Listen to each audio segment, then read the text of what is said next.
Welcome to the line change. In this video, we're going to preview the Canucks versus Blackhawks game, which is starting in roughly about 30 minutes. Archer Silovs is going to get the start tonight. I think a lot of Canucks fans assumed that was going to be the case, as Lankinen has played the last 6 straight games and he deserves a break. On another note, Silovs' only win this season came against Chicago. So let's hope that he can do it again. Couple notes for this game tonight. Myers is returning to the lineup. He was initially labeled as probable, but he will officially return to the lineup, as I noticed it through my fantasy hockey, as I happen to have Myers on one of my teams. Also, DPD is a full go, so he won't be missing any time, which is great to see, especially after that elbow to the back of the head from Zari, who, by the way, was suspended 2 games because of that. I'm going to have another video come out maybe tomorrow where we're going to talk about Calgary's head coach, Ryan Huska, and his comments towards the suspension, as I think that's something we can talk about. And I'll say right now, I did not like his comments at all. I thought they were poor taste, but we're not going to dive too much into it. We'll save that for that video. Now is the question for the Canucks. They had that big win against Calgary the other day. Can the Canucks keep the momentum going from that game against Calgary? That was a must win for the Canucks. This weekend is also a must win. Canucks are going to have to win both of their games this weekend, both tonight and tomorrow, if they want to keep that momentum. Calgary lost the other night, so that is a very positive thing to see. And also, it's Chicago. The Canucks should win this game tonight. The more important game is going to be tomorrow against Utah. And next point that I have here is I was watching Canucks Conversation the other day, and I saw David Quadrelli mention bring Bedard home.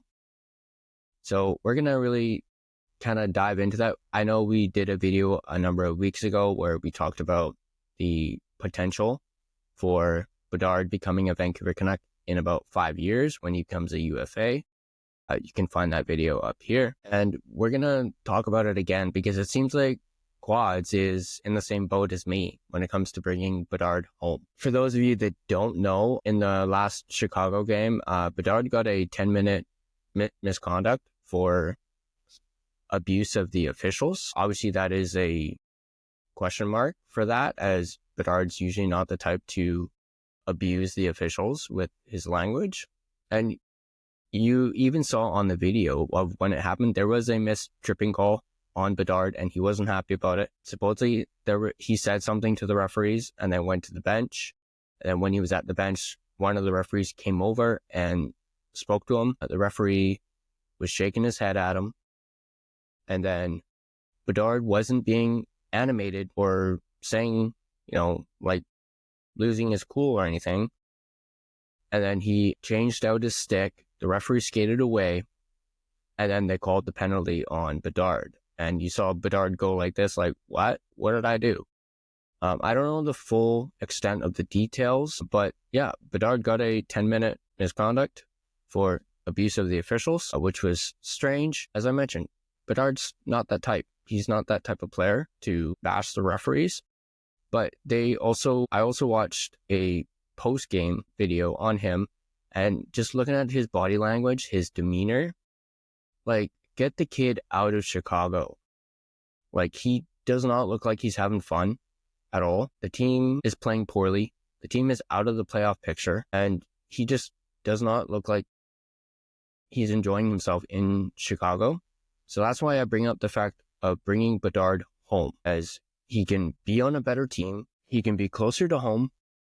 Everyone knows he's from North Van, and he's said in the past that he wants to be a Vancouver Canuck one day. And I'm 100% with Quads on his take. He did talk a little bit about how the Canucks could maybe get him before he becomes a UFA, like when he's an RFA.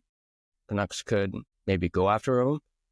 Obviously, you would have to maybe try and trade for him.